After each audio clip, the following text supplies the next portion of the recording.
নারীদেরকে বিশ্বনবী কাচের গ্লাসের সাথে তুলনা করেছেন। কাচের গ্লাস আস্তে ধরতে হয়, আস্তে রাখতে হয় না জোরে রাখতে হয়? জোরে রাখলে কি হয়? ভেঙে যাবে। স্ত্রীকে ভালোবাসবেন, স্ত্রীর সৌন্দর্যের প্রশংসা করবেন। এখানে এত আওয়াজ কিসের? সবাই মাইকম্যান হলে সমস্যা হবে, ওরে করতে দেন, তুমি ঠিক করে দাও সাউন্ডটা, কোনো আওয়াজ হবে না। পিন ড্রপ সাইলেন্ট, আওয়াজ হলে আমি বক্তব্য করি না। পিন ড্রপ সাইলেন্ট, পিন পতন নীরবতা। নারীদের পেটটা খনি, গ্যাসের খনি, তেলের খনি, স্বর্ণের খনি, চিনেন? এরকম খনি। এই নারীকে যদি ইসলাম শিখান, কোরআন শিখান, এই নারীদের পেট থেকে বড় বড় আল্লামা বেরোবে, মুফাসসিরে কোরআন বেরোবে, হাফেজে কোরআন বেরোবে, মশিউর রহমানের মতো শিল্পী বেরোবে। আর যদি হেজাব না পড়ান, জি বাংলা স্টার জলসা দেখতে দেন, এদের পেট থেকে বেরোবে ডাকাত, টেন্ডারবাজ, চাঁদাবাজ। গাঞ্জার টাকা না পেলে যে বেয়াদব গুলো লাথি মেরে মায়ের ঘর থেকে বের করে দেয়, এরকম বেয়াদব। এজন্য নারীদেরকে যত্ন নিতে হবে। ঘরের শান্তি, ভালোবাসার মূল উৎস হচ্ছে হাজবেন্ড ওয়াইফের মধ্যে গুড রিলেশনশিপ। কিভাবে বাড়াবেন? টিপস কি? টিপস হচ্ছে আগে সালাম দিবেন। আজকে মাহফিল থেকে যেই কি করবেন? আগে সালাম দিবেন। পারবেন না? ইনশাআল্লাহর আওয়াজ কমে গেছে। আই কিল্লাই দিম, হেতি নারে দিব। আর সে তো আপনারা দিবে, আপনি কয়েকদিন দেন না, তারপরে লজ্জায় পড়ে তিনিও দিবেন। মা আয়েশা বলেন, আমি এত বছর বিশ্বনবীর সংসার করলাম, একদিনও আমি বিশ্বনবীকে আগে সালাম দিতে পারি নাই। আমি প্ল্যান করে বসে থাকতাম আজকে আগে সালাম দিব, কিন্তু বিশ্বনবী দরজায় ঢুকার অনেক বাইরে থাকতেই পড়তেন, আসসালামু আলাইকুম ইয়া আহলাল বাইত। ঘরে যারা আছে সবার প্রতি আল্লাহর সালাম। এজন্য ভালোবাসা বাড়ানোর টিপস হচ্ছে সালাম দিবেন। কি দিবেন? একে অপরের প্রশংসা করবেন। আপনার স্ত্রী আপনার জন্য সাজুগুজু করে, লিপস্টিক দেয়, কিন্তু একদিন আপনি তারে বলেন না তুমি সুন্দরী। অন্য কেউ যদি বলে ভাবি আপনি সুন্দরী, ভেজাল লাগবে না? বউ আপনার, আপনি বললেন না তুমি সুন্দরী, পাশের ঘরের এক ভাই বলল ভাবি আপনার তো হেভি লাগতেছে, অসাধারণ আপনি, ঝামেলা আছে না নাই? আপনি বললেন না সুন্দরী, আপনার ছোট ভাই বলে ভাবি তুমি সুন্দরী, ভেজাল আছে না নাই?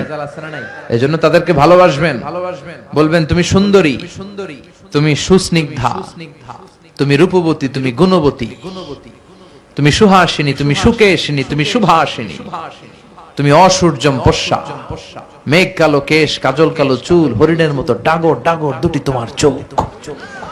বলবেন না? পোলাপাইনরা কয় ইনশাআল্লাহ। বিয়েই করে না, এখনই কয় ইনশাআল্লাহ। তো স্ত্রীর প্রশংসা করবেন। আর আমার মাইকের আওয়াজ যেই বোনদের মায়েদের কানে যায়, আপনারাও নাশুকরি করবেন না, আপনার হাজবেন্ডের ক্যাপাসিটি অনুযায়ী সন্তুষ্ট থাকবেন, ঠিক কিনা? দুই কারণে নারীরা জাহান্নামী হবে বেশি। এক, নারীরা একে অপরকে লানত দেয়। দুই, তারা স্বামীর নাশুকরি করে। আমার মায়েরা, বোনেরা, হাজবেন্ডের উপর প্রেসার ক্রিয়েট করবেন না। অধিকাংশ হাজবেন্ড মারা যায় স্ত্রীর প্রেসারে, হার্ট অ্যাটাক করে, ঠিক কিনা? ওই সব ভুক্তভোগী কয় ঠিক। আল্লাহ ফ্যামিলি গুলারে জান্নাতের টুকরা বানায় দাও। স্ত্রীর প্রশংসা করতে রাজি আছেন তো? এক লোক ওয়াজে শুনেছে স্ত্রীর প্রশংসা করা দরকার, আগে সালাম দেওয়া দরকার। মাহফিল শেষে বাড়িতে যে রাত বাজে 12টা, স্ত্রী দরজা খুলে দিছে, আগে আগে সালাম দিচ্ছে, আসসালামু আলাইকুম। স্ত্রী কয় ঘটনা কি? 20 বছর সংসার করলাম, একদিনও সালাম দেন, আজকে হইলো কি? যাই হোক, ওয়ালাইকুম আসসালাম বলে স্বামীকে ঘরে ঢুকাইছে।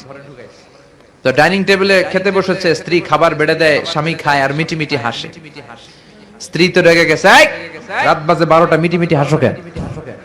মিটি মিটি হাসেন না আবার একা একা, ওনারা নিয়েই হাসবেন। হাসলে হাসো কেন? বলে হাসি কারণ আজকে তোমার রান্নাটা এত মজা হয়েছে না, আমার জীবনে এত মজার রান্না আমি খাই নাই। রান্না মজা হয়েছে শুনে স্ত্রী তো তেলে বেগুনে জ্বলে উঠছে। কি রান্না মজা হয়েছে মানে? বিগত 20 বছর ধরে তোমার রান্না করে খাওয়াই, একদিনও কইলে না মজা হয়েছে। আর আজকে পাশের ঘরের ভাবি একটু গরুর গোশতের তরকারি পাঠাইছিল, ওই তরকারি দিয়ে তোমারে খাবার দিছি, রান্না বান্নার করি নাই। ওই বেডির রান্না তোমার এত ভালো লাগছে, খাও জন্মের খাও, আর আন্দম না। এরকম উল্টা পাল্টা প্রশংসা করা যাবে না। প্রশংসার আগে কনফার্ম হয়ে নেবেন, recheck, cross check and double check, যে রান্নাটা করেছিল কে, ঠিক কিনা? তা না হলে কিন্তু চুলায় আগুন জ্বলবে না, রোজা রাখা লাগবে। আল্লাহ আমাদের ফ্যামিলি গুলোর জান্নাতি ফ্যামিলি বানাও। জোরে পারেন আমিন। সূরার নাম কি? জোরে বলেন, আরো জোরে। তিন মানি ডুমুর, তিন মানি জুমুর। সূরাতুত তিন, বিশ্বনবী এই সূরাটাকে এশার সালাতে পড়তেন। কোন সালাতে? সাইয়েদনা বারা ইবনে আযিব রাদিয়াল্লাহু তাআলা আনহু বলেন, সহিহ বুখারীর বর্ণনা, আমি বিশ্বনবীকে এশার নামাজে সূরাতুত তিন ওয়াজ যাইতুন তেলাওয়াত করতে শুনেছি। ফামা সামি'তু আহসানা সাউতান মিন সাউতি রাসূলিল্লাহ, বিশ্বনবীর কণ্ঠের চাইতে এত মধুর কণ্ঠ আমার জীবনেও কোনোদিন শুনি নাই। বিশ্বনবীর কণ্ঠের কোনো তুলনা হয়? অনেকে বলে সাইয়েদনা দাউদ আলাইহিস সালামের কণ্ঠ নাকি খুব সুন্দর ছিল। কথা ঠিক, কিন্তু নবীর চাইতে বেশি সুন্দর। দাউদ নবী আকাবা উপসাগরের পাশে যখন তেলাওয়াত করত, সাগরের মাছ সাগর রেখে দিয়ে ডাঙ্গায় চলে যেত, বনের পশু বন ছেড়ে বাইরে আসতো, আকাশের পাখি আকাশ ছেড়ে নিচে নামতো। সুরের ঝংকার ছিল এত বেশি, কিন্তু বিশ্বনবীর গলায় সুরের ঝংকার ছিল আরো বেশি। ঠিক কি না? আবু জাহেল, উতবা, শাইবা সব পাগল হয়ে যেত। বিশ্বনবীর বিরোধী দলের নেতা, তারপরও বিশ্বনবীর কণ্ঠের তেলাওয়াত শোনার জন্য পাগল হয়ে যায়। সুবহানাল্লাহ পড়েন। বিশ্বনবীর কণ্ঠে সুর ঢেলে দিয়েছে কে? আবু জাহেল দেখলো যে যারাই বিশ্বনবীর কণ্ঠের তেলাওয়াত শুনে তারাই কালিমা পড়ে মুসলমান হয়ে যায়। আবু জাহেল ঘোষণা দিল, আবু জাহেল হচ্ছে মক্কার প্রেসিডেন্ট, মক্কা শহরের ঘোষণা দিল, খবরদার কেউ মুহাম্মাদের কণ্ঠের তেলাওয়াত শুনতে যেতে পারবে। তার কর্মীদেরকে সে পাঠিয়ে দিল, যাও সামনে হজের মৌসুম, হজ করার জন্য যে সমস্ত হাজিরা আসবে মক্কার প্রতিটি ঢোকার গেটে দাঁড়িয়ে দাঁড়িয়ে বলবা, আমাদের শহরে নতুন এক পাগল এসেছে, নাম মুহাম্মদ। যারাই তার কণ্ঠের তেলাওয়াত শুনে তারাই পাগল হয়ে যায়। নাউজুবিল্লাহ পড়েন। হজ করতে আসছো, খেজুর খাও, জমজমের পানি খাও, নামাজ পড়ো, মুহাম্মদের কাছে যেও না। যতগুলো হাজি এসেছিল কেউ বিশ্বনবীর নাম জানতো না, কর্মীদের কাছে প্রথম শুনলো। আর মানুষের একটা অভ্যাস হচ্ছে, আল ইনসানু হারিসুন আলা মা মুনিআ, মানুষের যেটা করতে নিষেধ করা হয় বেশি, ওইটা মানুষ করে বেশি। সবাই তাদেরকে বলে দিল, খবরদার নতুন এক পাগল আসছে, মুহাম্মদ যায়ও না। হাজিরা মনে মনে কে ওদিকে আগে যাবো। ঠিক কিনা? তা আবু জাহেল লুকিয়ে লুকিয়ে বিশ্বনবীর কণ্ঠে তেলাওয়াত শুনতো। রাত্রিবেলা বিশ্বনবীর অভ্যেস ছিল সারাদিন যে আয়াতগুলো নাজিল হয়েছে রাত্রিবেলা বিশ্বনবী রিভাইজ করতেন। আর আবু জাহেল, উতবা, শাইবা এগুলো শুনতো বিশ্বনবীর ঘরের চারদিকে দাঁড়িয়ে লুকিয়ে। বিশ্বনবীর তেলাওয়াত শেষ হলে সবগুলো দিত দৌড়। ফিরে যাওয়ার রাস্তা থাকতো একটা, সবার সাথে সবার দেখা। একদিন সবার সাথে সবার দেখা হলো। আবু জাহেল বলে, কিরে তোরা আসলি কেন? সবাইকে আবু জাহেল, তুই এলি কেন? একে অপরকে দোষ দেয়। আবু জাহেল বলে, যাই হইছে হইছে, সবাই যেহেতু অপরাধ করেছি, চল কালকে থেকে আর কেউ আসবো না। সবাই ওয়াদা কর, শপথ কর, আর দস্তখত দে, সিগনেচার দে, যে যারা আসবে তাদের মাথার চুল কামিয়ে মক্কার বাজারে আলকাতরা মাখিয়ে বাজারে বাজারে ঘুরানো হবে। সাইন দে সবাইকে। আবু জাহেল, তুই নেতা, তুই আগে দে। আবু জাহেল সিগনেচার করেছে, উতবা, শাইবা, ওয়ালিদ ইবনে মুগীরা সবাই সিগনেচার করেছে, কাল থেকে কেউ যাবে না। দিন গড়িয়ে রাত আসে, বিশ্বনবীর তেলাওয়াতের সময় হয়েছে। আবু জাহেলের তেলাওয়াত শোনার প্যারা উঠছে। সিরিয়াল যারা দেখে, সিরিয়ালের একটা পেইন আছে না নাই? যখনই সিরিয়াল, তার আধা ঘন্টা আগেই পেইনটা ওঠে। হায় হায়, সব কাজ বাদ, আমার সিরিয়াল কই? সিরিয়াল আমারে দেখতে হবে। ঠিক কিনা? তো আবু জাহেল টসিং এন্ড টার্নিং, এপাশ ওপাশ করে, আর মনে মনে কয়, হায় হায়, মুহাম্মদ তো শুরু করে দেবে একটু আগে, একটু পরেই শুরু হয়ে যাবে আমার সিরিয়াল। আহা, কি মধুর কণ্ঠের তেলাওয়াত, না গেলে তো মিস হয়ে যাবে। মনে মনে ভাবে, আজকে যে ধমক দিছি কেউ যাবে না, আমি যাই। সুবহানাল্লাহ পড়েন। উতবা, শাইবা, ওয়ালিদ ইবনে মুগীরা সবার একই চিন্তা। আবু জাহেল আজকে যেই ভাষণ দিছে, কেউ যাবে না, আমি কেন যাব না, আমি যাই। এই ভেবে সব যে হাজির। চার দিক দিয়ে সবাই বৈশা বৈশা বিশ্বনবীর তেলাওয়াত শুনতে শুরু করছে। বিশ্বনবী যখন তেলাওয়াত শেষ করলেন, সবগুলা দিছে দৌড়। ফিরে যাওয়ার রাস্তা কয়টা? আজকেও দেখা। সবাইকে, কিরে আবু জাহেল, কিরে আবু জাহেলকে তোরাইছিস কে? ওরা বলে, তুমি আসছো কেন? গুতাগুতি আছে না নাই? এই ঘটনা বলার উদ্দেশ্য হচ্ছে, বিশ্বনবীর কণ্ঠে কি পরিমাণে সুর ছিল, না জানি কি সুরের ঝংকার তুলে তেলাওয়াত করতেন আমার প্রিয় নবী। ঠিক কিনা? তো সূরাতুত তিন কোন নামাজে পড়বেন? আরো জোরে বলেন।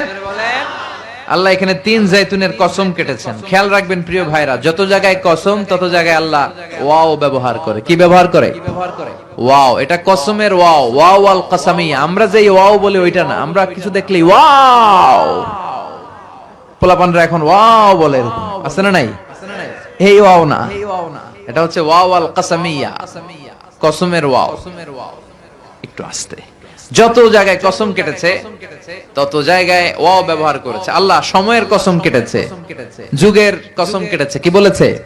ওয়াল আসর। ওয়াও আছে না নাই? আল্লাহ এখানে তিনের কসম কেটেছে। আল্লাহ বলেছে ওয়াত্তিন। ওয়াও আছে না নাই? আল্লাহ পাহাড়ের কসম কেটে কোরআনের ভেতরে বলেছে ওয়াত্তুর, পাহাড়ের কসম।